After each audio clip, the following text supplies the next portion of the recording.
ಪ್ರಧಾನಮಂತ್ರಿ ನರೇಂದ್ರ ಮೋದಿ ಅವರು ಭರ್ಜರಿಯಾಗಿ ತಮ್ಮ ಚುನಾವಣಾ ರ್ಯಾಲಿಗಳನ್ನು ಪ್ರಚಾರವನ್ನು ಪ್ರಾರಂಭ ಮಾಡಿದ್ದಾರೆ. ಉತ್ತರಾಖಂಡನ ರುದ್ರಾಪುರದಲ್ಲಿ ಇವತ್ತು ರ್ಯಾಲಿ. ಅಲ್ಲಿ ಮೂರನೇ ಬಾರಿ ಬಿಜೆಪಿ ಅಧಿಕಾರಕ್ಕೆ ಬಂದರೆ ದೇಶ ಹೊತ್ತಿ ಉರಿಯತ್ತೆ ಅಂತ ರಾಹುಲ್ ಗಾಂಧಿ ಹೇಳ್ತಾರೆ. ಸರಿನಾ? ಪ್ರಜಾಪ್ರಭುತ್ವದಲ್ಲಿ ಹಿಂಗೆಲ್ಲ ಹೇಳ್ತಾರಾ ಅಂತ.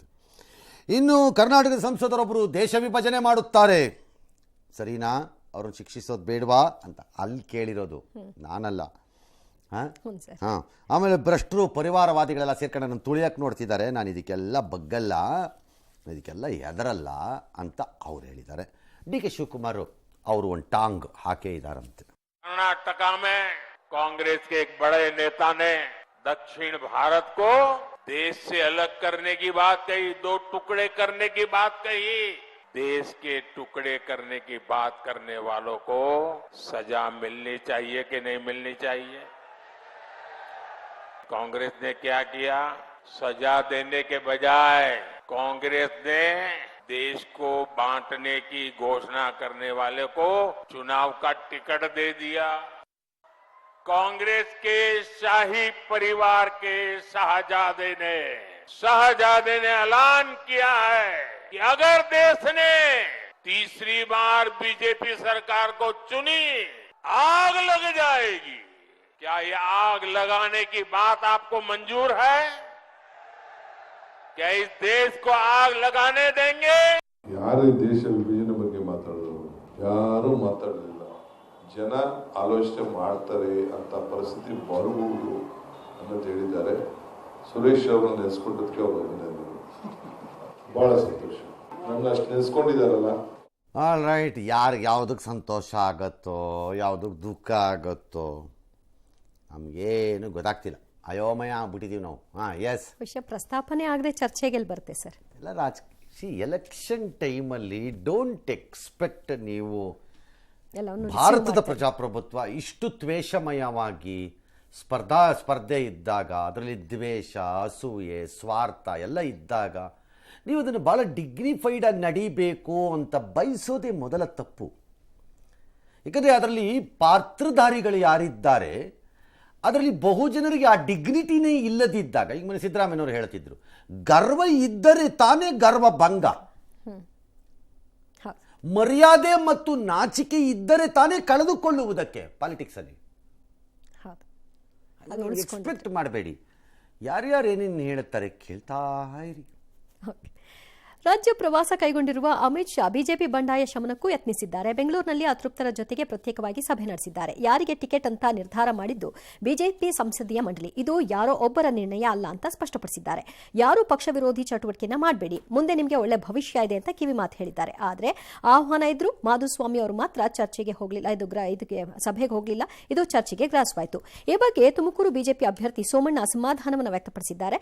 ಶಿವಮೊಗ್ಗದಿಂದ ಬಂಡಾಯ ಸ್ಪರ್ಧೆಗೆ ತಯಾರಿ ಮಾಡಿಕೊಳ್ತಾ ಇರುವ ಬಿಜೆಪಿಯ ಹಿರಿಯ ನಾಯಕ ಕೆಎಸ್ ಈಶ್ವರಪ್ಪಗೆ ಅಮಿತ್ ಶಾ ಕರೆ ಮಾಡಿ ನಾಳೆಗೆ ದೆಹಲಿಗೆ ಬನ್ನಿ ಅಂತ ಸೂಚನೆ ಕೊಟ್ಟಿದ್ದಾರೆ. ನಾಳೆ ಅವರು ದೆಹಲಿಗೆ ಹೋಗ್ತಾರೆ. ಆದರೆ ಈ ಮಧ್ಯೆ ಬೆಳಗ್ಗೆ ಪಕ್ಷದ ರಾಜ್ಯಾಧ್ಯಕ್ಷರನ್ನ ಬದಲಾವಣೆ ಮಾಡಿದ್ರೆ ನಾನು ಚುನಾವಣೆಯಿಂದ ಹಿಂದೆ ಸರಿತೀನಿ, ಇಲ್ಲ ಅಂದ್ರೆ ಹಿಂದೆ ಸರಿಯೋ ಮಾತೇ ಇಲ್ಲ ಅಂತ ಘೋಷಣೆ ಮಾಡಿದ್ದಾರೆ. ನಮ್ಮ ಪಕ್ಷದ ಒಬ್ಬ ನೇತಾರರು, ಪರಮೋಚ್ಚ ನಾಯಕರಲ್ಲಿ ಅವರು ಕೂಡ ಒಬ್ರು. ಮಾಧುಸ್ವಾಮಿ ಮಲೆ ಮಹದೇಶ್ವರ ಜೊತೆಲಿದ್ದಾರೆ. ಸಿದ್ಧಗಂಗೆ ಸ್ವಾಮಿಗಳು, ಆದಿಚುಂಚ ಸ್ವಾಮಿಗಳು, ಅನೇಕ ಸ್ವಾಮಿಗಳು ಇದ್ದಾರೆ. ಮಾದಪ್ಪನೇ ನನ್ನ ಜೊತೆಲಿ ಇರ್ಬೇಕಾದ್ರೆ ಮಾಧುಸ್ವಾಮಿ ಏನಪ್ಪ ಬರೋದು ಬಿಡೋದು ಬೇರೆ, ತುಂಬಾ ಬಲವಂತ ಮಾಡಿ ನಾವು ಯಾರಿಗೂ ಕೂಡ ಜೀವನ ನನ್ನ ರಾಜಕಾರಣದ ಬೆಳೆ ಬೇಯಿಸ್ಕೊಳ್ಳೋಣ. ನಾಳೆ ದಿನ ದೆಹಲಿ ಬರಬೇಕು, ನಿಮ್ಮ ಹತ್ರ ನಾನು ಮಾತಾಡ್ತೀನಿ ಅಂತ ಹೇಳಿದ್ರು. ದೊಡ್ಡವ್ರ ಮಾತನ್ನ ನಾನು ಮೀರದೆ ನಾನು ಖಂಡಿತ ದೆಹಲಿಗೆ ಬರ್ತೀನಿ, ನನ್ನ ಚುನಾವಣೆಯಿಂದ ವಾಪಸ್ ತಗೊಳ್ಳಿ ಅಂತ ನೀವು ಸೂಚನೆ ಕೊಡಬೇಡಿ. ಭಾರತೀಯ ಜನತಾ ಪಾರ್ಟಿ ಶುದ್ಧೀಕರಣ ಆಗಬೇಕು ಅಂತ ಅವ್ರ ಅಪೇಕ್ಷೆ ಪಟ್ಟಿರೋದಕ್ಕೋಸ್ಕರ ನಾನು ಸ್ಪರ್ಧೆ ಮಾಡ್ತಿದ್ದೀನಿ ಅಂತ ಹೇಳಿದ್ಮೇಲೆ ನಾಳೆ ಬೆಳಗ್ಗೆನೆ ರಾಜ್ಯಾಧ್ಯಕ್ಷರ ಬದಲಾವಣೆ ಮಾಡಿದ್ರೆ ನಾನು ಚುನಾವಣೆಗೆ ನಿಲ್ಲಲ್ಲ.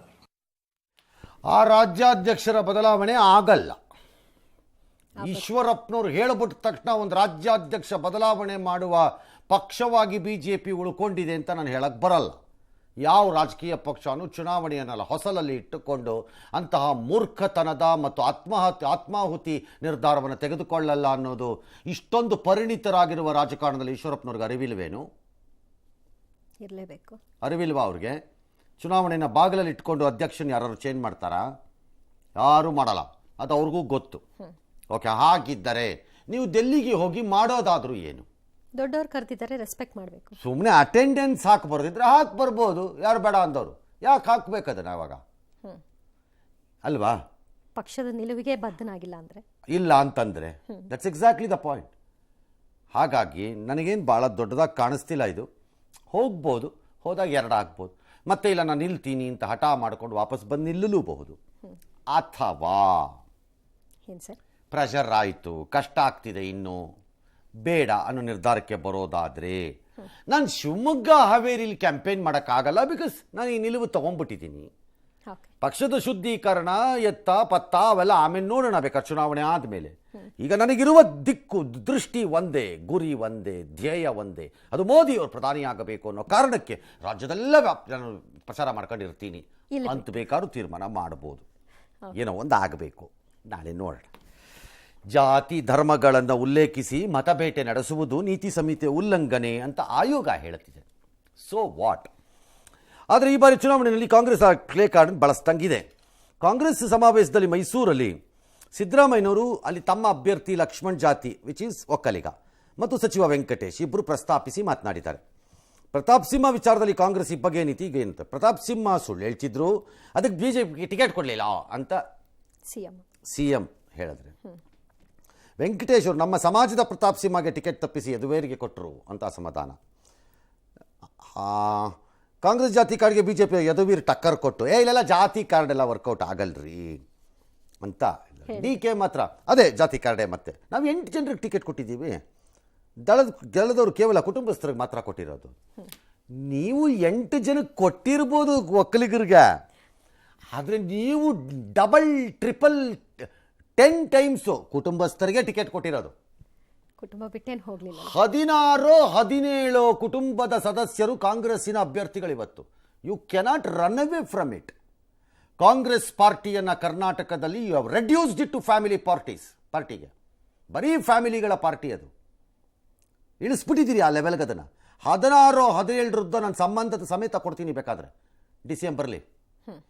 ಕೊಡೋದು ಬಿಡೋದು ನಿಮ್ಮ ಇಷ್ಟ. 5 ಜನ ಆಯ್ಕೆ ಮಾಡಿದ್ರೆ ಆಯ್ಕೆ ಮಾಡ್ತಾರೆ, ಅದಕ್ಕೆ ನಾನೇನು ಮಾಡೋಕ್ಕಾಗತ್ತೆ? ವಿಚಾರ ಬಂದಾಗ ಅದಕ್ಕೆ ಹೇಳಿದ್ದೀನಿ. ಎಸ್, ಕೊಡಗು ಕ್ಷೇತ್ರದಲ್ಲಿ ಒಕ್ಕಲಿಗರೇ ಜಾಸ್ತಿ ಇರ್ತಕ್ಕಂಥ ಕ್ಷೇತ್ರ ಇದು. ಒಕ್ಕಲಿಗರನ್ನೇ ತಪ್ಪಿಸ್ಬಿಟ್ಟು ಈಗ ಅರಸು ಮನೆತನದವರು ಕೊಟ್ಟಿದ್ದಾರೆ. ಬಿಜೆಪಿಯವರು ಹೇಳಿರ್ಬೇಕು, ಲಕ್ಷ್ಮಣ್ ಒಕ್ಕಲಿಗನೇ ಅಲ್ಲ, 100ಕ್ಕೆ 200%. ಅವರು ನಾನು ಯಾವ ಜಾತಿಗೆ ಸೇರಿದ್ದಾನೋ ಅವರು ಅದೇ ಜಾತಿಗೆ ಸೇರಿದ್ದಾರೆ. ಪ್ರತಾಪ್ ಸಿಂಹನ್ ಟಿಕೆಟ್ ತಪ್ಪಿಸಿ ಯದುವೀರನ್ನು ನಿಲ್ಸಕ್ಕೆ ದೇವೇಗೌಡರು ಕಾರಣ. ಪ್ರತಾಪ್ ಸಿಂಹ ಪಾಪ ನಮ್ಮ ಸಮಾಜದವನೇ ಆಗಿದ್ದ. ನಾವು ಮೈಸೂರು ಕೊಡಗು ಭಾಗದ ಜನಾಂಗ ಎಲ್ಲರೂ ಭಾರತೀಯರಾಗಿ ತಮ್ಮ ಮತವನ್ನು ಚಲಾಯಿಸ್ತಾ ಇದ್ದಾರೆ. ಎಲ್ಲರೂ ದೇಶಕ್ಕೋಸ್ಕರ ನಮ್ಮ ಮತವನ್ನು ಚಲಾಯಿಸ್ತಾ ಇದ್ದಾರೆ. ಎಲ್ಲರೂ ಒಗ್ಗಟ್ಟಾಗಿ ಒಂದು ಸಮಾಜ ಆಗಿ ನಾವು ಎಲ್ಲರೂ ಬೆಂಬಲ ನೀಡ್ತಾ ಇದ್ದಾರೆ. ಜಾತಿ ನೀತಿ ಮೇಲೆ ಮಾತಾಡ್ತಾ ಇದ್ದಾರೆ ಅನ್ನೋದು ನನಗೆ ವಿಚಾರ ಗೊತ್ತಾಯ್ತು ಚಿಕ್ಕಬಳ್ಳಾಪುರದಲ್ಲಿ. ಅದೇ ಕುಮಾರಸ್ವಾಮಿನ ಇಳಿಸುವಾಗ ಏನಾಗಿತ್ತು ನಿಮ್ಮ ಜಾತಿ? ಎಲ್ಲರೂ ಜಾತಿಯನ್ನೇ ಬಳಸುವುದು, ನೀವೆಲ್ಲರೂ ಬದುಕಿರುವುದು ಅದರಿಂದಲೇ. ಅದರಲ್ಲಿ ಯಾವ ಅನುಮಾನನೂ ಇಟ್ಕೋಬಾರ್ದು ರಾಜಕಾರಣಿಗಳು. ಎಲ್ಲ ಜಾತಿಗಳಿವೆ, ನಾನು ಒಂದು ಜಾತಿಗೆ ಹೇಳ್ತಿಲ್ಲ. ಆದರೆ ಟಿಕೆಟನ್ನು ಕೊಡುವಾಗ ಬರೀ ಜಾತಿ ಅಲ್ಲ, ವಿನಬಿಲಿಟಿ ಕನ್ಸಿಡರ್ ಮಾಡ್ಕೋತಾರೆ. ಗೆಲ್ಲುವ ಬಹುತೇಕ ಕಡೆ ಈ ಬಾರಿ ಕಾಂಗ್ರೆಸ್ಗೆ ಅದು 8 ಆಗಿದೆ ಅಂತಾರೆ. ಅದು ಕಾಕತಾಳೀಯವಾಗಿ 8 ಆಗಿದೆ, ನಿಜ, ನಾನು ಇಲ್ಲ ಅಂತ ಹೇಳ್ತಿಲ್ಲ. ಬಟ್ ಅದರಲ್ಲೊಂದು 2-3ಕ್ಕೆ ನಿಮ್ಮ ಹತ್ರ ಕ್ಯಾಂಡಿಡೇಟೇ ಇರಲಿಲ್ಲ. ಸುಮ್ಮನೆ ಅಡ್ಡ ಬಡ್ಡೆ ಮಾಡ್ಕೊಂಡು ಏನೋ ಒಂದು ಮಾಡಿ ತೋರಿಸ್ಬಿಟ್ಟಿದ್ದೀರಿ ಅಷ್ಟೇ ನೀವು. ಅದು ಯಾರು ಎತ್ತ ಅಂತ ಹೇಳೋದು ಬೇಡ, ಬಿಕಾಸ್ ಇಟ್ಸ್ ನಾಟ್ ಫೇರ್. ಹಂಗೆ ಹೇಳಬಾರ್ದು ನಾವು ಅದನ್ನು.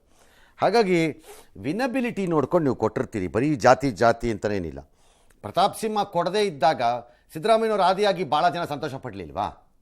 ಈಗ ಯಾಕೆ ಅನುಕಂಪ ಬರುತ್ತಪ್ಪ ನಿಮಗೆ? ಜನರಿಗೆ ಹೇಳೋದು ಹಂಗಾಗಲ್ಲ, ಹೇಳಿ, that's part of A politics. ಇನ್ಯಾರೋ ಕೌಂಟ್ರ್ ಮಾಡ್ಕೊಳ್ಳಿ ಅಷ್ಟೇ ಅಲ್ವಾ?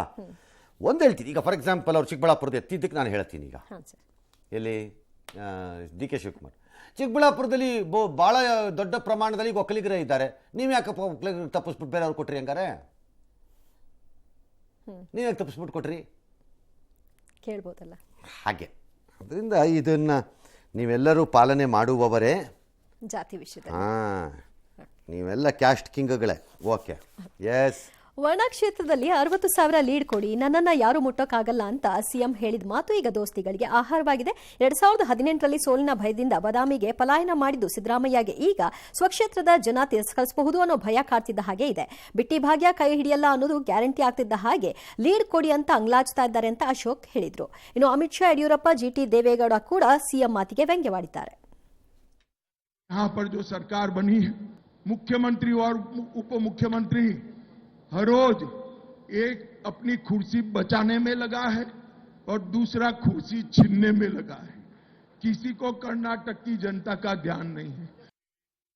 ನಮ್ಮ ಮುಖ್ಯಮಂತ್ರಿಗಳು ಮೈಸೂರು ಹೋಗಿ ಹೇಳಿದ್ದಾರೆ, ನನ್ನ ಉಳಿಸಿ ನನಗೆ ಹೆಚ್ಚು ಓಟ್ ಕೊಡಿ ಅಂತ ಕೈ ಜೋಡಿಸಿ ಪ್ರಾರ್ಥನೆ ಮಾಡಿದ್ದಾರೆ. ಅಂದ್ರೆ ಅರ್ಥ ಆಗಿದೆ, ನನ್ನ ಕಾಲ ಮುಗೀತು, ಬಿಜೆಪಿ ಅವರು ಬಂದು ಕುರ್ಚಿಯಲ್ಲಿ ಕುಂತ್ಕೊಳ್ತಾರೆ ಅನ್ನೋದು ಅವ್ರಿಗೂ ಅನುಭವ ಆಗಿ ಅವರ ಮನಸ್ಸಲ್ಲಿ ಇರ್ತಕ್ಕಂಥದ್ದನ್ನ ಹೇಳ್ಬಿಟ್ಟಿದ್ದಾರೆ.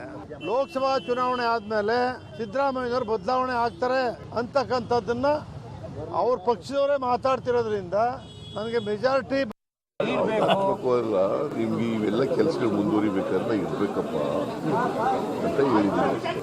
ಯಾಕಂದ್ರೆ ಬಿಜೆಪಿ ಬಂದ್ಬಿಟ್ರೆ ಇವೆಲ್ಲ ನಿಲ್ಲಿಸ್ಬಿಡ್ತಾರೆ. ಆಲ್ ರೈಟ್, ಡಿಫೆನ್ಸ್ಗಳು ಹೌದು ಸರ್. ಏನು ಮಾಡೋಕ್ಕಾಗಲ್ಲ. ಈಗ ಜಾತಿ ಡಿಫೆನ್ಸ್ ಕೊಟ್ಟಂಗೆ, ಹೌದು. ಇಲ್ಲಿ ನಾನು ಮಾಡಿದ್ರೆ ಜಾತಿ ಡಿಫೆನ್ಸ್ ಅಲ್ಲ, ಇನ್ನೊಬ್ಬ ಮಾಡಿದ್ರೆ ಜಾತಿ ಡಿಫೆನ್ಸು. ಅವ್ರವ್ರ ಅನುಕೂಲಕ್ಕೆ. ಈಗ ನಾನು ಸುಮ್ಮನೆ ಒಂದು ತರಲೆ ಪ್ರಶ್ನೆ ಕೇಳಲಾ? ಏನ್ ಸರ್? ಒಂದು ಜಾತಿ ಮೋಸ ಮಾಡ್ಬಿಟ್ಟು ಕೊಟ್ಬಿಟ್ರು ಎಲ್ಲ ಮೈಸೂರಲ್ಲ, ಎಲ್ಲ ಮೋಸ ಮಾಡಿ ಇನ್ಯಾರಿಗೋ ಕೊಟ್ಬಿಟ್ಟಿದ್ದಾರೆ ಟಿಕೆಟು ಅಂತ ತಾನೇ ಅಬ್ಜೆಕ್ಷನ್. ಈಗ ಹೌದು. ಕರ್ನಾಟಕದಲ್ಲಿ ಎಷ್ಟಪ್ಪ ಪಾಪ್ಯುಲೇಷನ್ ಮುಸ್ಲಿಮ್ಸ್ದು? ಅರೌಂಡ್ 16%, 18% ಆ ಥರ ಏನೋ ಒಂದು ರೇಂಜನ್ನು ಹೇಳ್ತಾರಪ್ಪ. ಕರೆಕ್ಟಾ? ಅವ್ರು ನಂಬೋದು ಯಾರನ್ನಪ್ಪ? ಅವ್ರನ್ನೇ. ಯಾರನ್ನ ಯಾರನ್ನ ನಂಬ್ತಾರ್ರಿ ಮುಸ್ಲಿಮ್ರು ರಾಜಕಾರಣದಲ್ಲಿ? ಕಾಂಗ್ರೆಸ್ಸನ್ನ ನಂಬ್ತಾರೆ. ಇನ್ನು ಯಾರನ್ನೂ ನಂಬಲ್ವಲ್ಲ ಅವ್ರು ಸದ್ಯಕ್ಕಂತುವೆ. ಮುಂದೆ ಗೊತ್ತಿಲ್ಲ ನನಗೆ ಯಾರನ್ನ ನಂಬ್ತಾರೋ ಬಿಡ್ತಾರೋ. ಅವ್ರಿಗೆ ಎಷ್ಟು ಸೀಟ್ ಕೊಟ್ಟಿದ್ದೀರಪ್ಪ? ಒಂದೇ ಸೀಟ್ ಕೊಟ್ಟಿರೋದಾ? ಹೌದು. ಅಷ್ಟು ಜನ ಇಟ್ಕೊಂಡು ಒಂದು ಸೀಟ್ ಕೊಡೋದು ಮೋಸ ಅಲ್ವಾ ಹಂಗಾರೆ?